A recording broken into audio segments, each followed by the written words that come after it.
बस सब बढ़िया है, सड़कें बढ़िया हैं, सब काम बढ़िया है। ये नगर निगम लगा पार्षद जी हमारे अजीत निगम जी बहुत बढ़िया आदमी है। सब पार्क में बहुत अच्छा काम करा है उन्होंने। हमारा वार्ड बहुत बढ़िया है, साफ़ सफाई है, काम हो रहे हैं इस टाइम। पार्षद अजीत निगम है जो कि काम करते हैं, सुन रहे हैं सब कुछ, सबकी हेल्प करते हैं। आज गाजियाबाद स्थित अशोक नगर वार्ड 96 में वर्तमान में निर्दलीय पार्षद अजीत निगम, जो कि जीतने के बाद भारतीय जनता पार्टी में शामिल हो गए, जब उनके बारे में हमारे रिपोर्टर ने लोगों से उनके वार्ड में जाकर पूछा तो लोगों ने खूब चाशनी की तरह मीठा मीठा बोला। मगर जब हमारी टीम ने पार्षद महोदय से मिलना चाहा तो उन्होंने निजी कामों का हवाला देते हुए साफ मना कर दिया। यहाँ वार्ड नंबर 96 अशोक नगर में खड़े हुए हैं। अभी हमारी लोकहित क्रांति की टीम सर्वे कर रही थी कि लोगों की समस्याएं सुन रही थी, क्या क्या समस्याएं लोगों को। तो हमें यहाँ पर एक लेडीज़ मिली, आई है, जानते हैं उनसे उनका क्या कहना है वार्ड नंबर 96 को लेकर। आपका नाम? हाँ, सीमा गुप्ता। बताइए आप अपने वार्ड। बहुत बढ़िया है, बस सब बढ़िया है, सड़कें बढ़िया हैं, सब काम बढ़िया है। ये नगर निगम लगा सब बढ़िया। पार्षद यहाँ पर काम वाम करते हैं? हाँ जी कर रहे हैं। ठीक है। आपको यहाँ पर सिक्योरिटी महसूस होती है, सेफ है यहाँ पर? हाँ, यहाँ पे सही है। एक बंदर बहुत आते हैं, बंदर बहुत आते हैं यहाँ पे। बंदर आते हैं? हाँ, बहुत ज़्यादा, बहुत तंग करते हैं, सामान नहीं छोड़ते। आइए जानते हैं यहाँ पर कुछ और लोगों से। हमारे साथ यहाँ पर कुछ अन्य और लोग हैं, उनसे जानते हैं उनका क्या कहना है इस वार्ड को लेकर। आप अपने वार्ड के बारे में बताइए। हमारा वार्ड बहुत बढ़िया है, साफ़ सफाई है, काम हो रहे हैं इस टाइम। पार्षद अजीत निगम है जो कि काम करते हैं, सुन रहे हैं सब कुछ, सबकी हेल्प करते हैं। एक फ़ोन पे तुरंत आ जाते हैं वो, कोई दिक्कत नहीं है उन सब में। आपके ये घर के सामने ये पार्क है, इसमें पार्क बहुत अच्छा करा दिया है, बहुत साफ़ सफाई रहने लगी है यहाँ पे, सब कुछ बहुत बढ़िया करवा रहे हैं अभी तक। तो आपका क्या काम है जी? आप दुकान? हम प्रॉपर्टी का काम करते हैं, हमारी मार्केट है यहाँ पे। आपका क्या नाम है? विजय कुमार वर्मा। पार्षद जी हमारे अजीत निगम जी बहुत बढ़िया आदमी है। समझे, पार्क में बहुत अच्छा काम करा है उन्होंने। समझे, लाइट बिजली पानी सब कुछ बढ़िया है। टाइम पर आता है सब कुछ? सब कुछ टाइम पर आता है। रोडें कैसी हैं यहाँ की? बस थोड़ी देखो, रोड तो जब पानी वानी भरते हैं तो यार रोड तो टूटी हुई है थोड़ी बहुत। आप ये कहते नहीं है उनसे रोड के लिए कोई कंप्लेन नहीं करी आपने? देखो जो मेन वादी है वो तो ठीक है, लेकिन बाकी जहाँ तो अभी इधर स्कूल की बसें हैं, ये दो थे, ओम नर्सिंग होम है, यहाँ पानी भरता है ना, तो थोड़ा यही टूटी हुई है। आपका नाम जी? सोनू कुमार। तो आप इसी वार्ड के मेंबर हैं? जी। करते क्या हैं आप? पिकअप पे से काम। अच्छा, तो आप इस वार्ड में रहते हैं, आपको कैसा लगता है इस वार्ड में? जी, फिलहाल तो ठीक लगता है इस वार्ड में रहकर। ठीक लगता है। रोडें सड़कें कैसी हैं यहाँ पर? सब ठीक है। सारी सुविधाएं मिलती हैं आपको? जी। तो आपको ये, जैसे आप ये साइकिल चलाते हैं, आपको इससे दिक्कत नहीं होती अपनी साइकिल चलाने में? जैसे यहाँ की थोड़ी बहुत रोडें टूटी हुई हैं।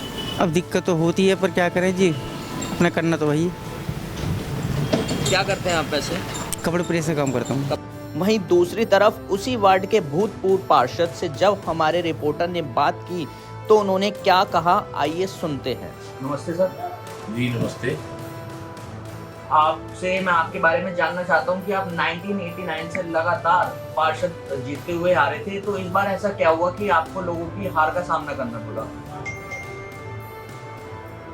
ऐसा है कि ऐसी कोई विशेष बात नहीं है, और जो प्रत्याशी हमारे सामने जीते हैं वो प्रत्याशी पिछली बार भी मुझसे चुनाव हारे थे, लेकिन उन्होंने एक पूरे क्षेत्र में और वार्ड में झूठ का माहौल बना दिया।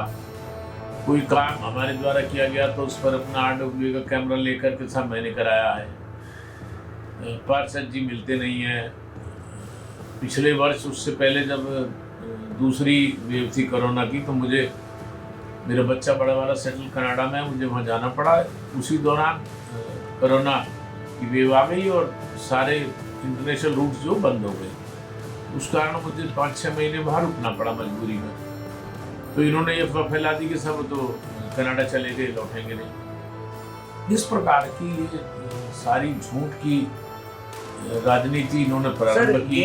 मुझे तो लगता नहीं कि ये एक वजह होगी आपकी इलेक्शन आने की, क्योंकि आप 1989 से लगातार पार्षद जीतते हुए आ रहे हैं, तो आपने अपना वर्चस्व यहाँ पर जमा लिया था। फिर मतलब ऐसी क्या वजह थी कि आप हार गए? दूसरा कारण अगर मैं स्पष्ट रूप से कहूँ तो मुझे मेरे लोगों ने चुनाव कराया, उसमें बहुत बड़ा योगदान महापौर जी का है, जो वर्तमान महापौर है। उन्होंने अपने क्षेत्र में न तो मेरा प्रचार किया, न मेरे साथ गई, और जितनी मुझे जानकारी है उसके हिसाब से उन्होंने मेरा विरोध किया। तो जब अपने लोग ही विरोध करेंगे तो उसके कारण कठिनाई। वो क्षेत्र नया जुड़ा था मेरे साथ, पहले वो क्षेत्र नहीं था। पिछले वर्ष वहाँ से मुझे लगभग 850 वोट मिली थी और इन्हीं जो ये प्रत्याशी हैं इनको 100 कुछ वोट मिली थी। इस बार इनको 850 वोट मिली है, निर्दलीय प्रत्याशी को मुझे वहाँ से 250 वोट मिली है। तो आप समझिए इसका कारण क्या है। तो मुख्य रूप से मैं ये कह सकता हूँ कि महापौर जी नहीं चाहती थी कि मैं सदन में जीत कर जाऊँ। इसमें उनका भी बहुत बड़ा योगदान है। उन्होंने निर्दलीय प्रत्याशी तो ये कह करके मैं इसको बाद में बीजेपी ज्वाइन करा लूँगी। अब क्या उनके मन में भाव था मुझे पता नहीं है, लेकिन ये मुख्य रूप से एक कारण रहा। दूसरा जो प्रत्याशी थे इन्होंने झूठ का वातावरण सारे में फैलाया, वो भी मुख्य रूप से कारण रहा। ये दो कारण रहे। तो आप इनके कामकाज को लेकर क्या कहना चाहेंगे? अब तक इन्होंने कितने काम किए हैं? आप क्षेत्र में निकल जाएं और क्षेत्र में जाकर देखें। जनता आज इस बात को पछता रही है कि झूठ बोलकर इन्होंने किस प्रकार से मेरे बारे में जो चर्चाएं फैलाई, वो आज भी लोग याद कर रहे हैं कि साहब ये तो हमसे गलती हुई और जो पार्षद जी पहले काम करते थे वो काम कुछ हो ही नहीं रहे हैं। व्यवहार भी ठीक नहीं है, मिलना नहीं लोगों से चाहते हैं, मिलते नहीं हैं, बात नहीं करते हैं।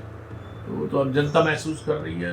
तो ये तो कहीं भी किसी भी रूप से मैं ये नहीं कह सकता कि लोगों को, यहाँ के इस वार्ड के लोगों को संतुष्ट कर पा रहे हैं। लोग सब परेशान हैं। आप महापौर जी से तो नाराज हैं कि आप लोगों से भी नाराज हैं? नहीं, मैं नाराज नहीं हूँ। मैं महापौर जी से भी नाराज नहीं हूँ। महापौर जी के बारे में मैंने कभी कुछ नहीं कहा। पहली बार आपने पूछा तो कहा, वो चूंकि मेरे पास आंकड़े उनके क्षेत्र के, मैं इसलिए कह रहा हूँ। और महापौर जी ने उसके बाद कभी संपर्क भी नहीं करा मुझसे।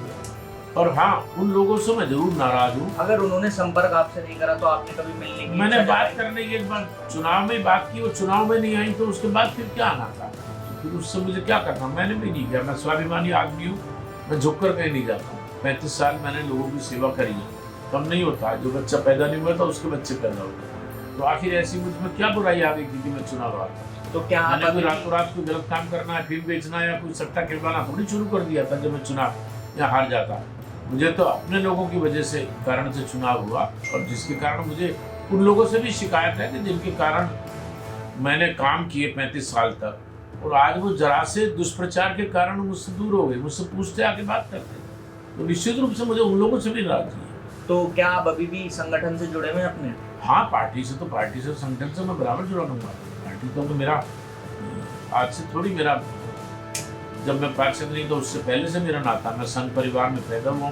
संघ और RSS और भाजपा तो मेरे खून में, इससे तो मैं अलग नहीं हो सकता। व्यक्तियों से मुझे कुछ परेशानी हो सकती है, लेकिन संगठन से मुझे कोई परेशानी नहीं। ये तो आपने खूब अच्छी बात कही है कि लोग जिस संगठन से आप जुड़े हुए हैं उसकी बुराई कर देते हैं, मतलब कभी संघ की कोई बुराई नहीं करता। नहीं, संघ है नहीं बुराई के कारण।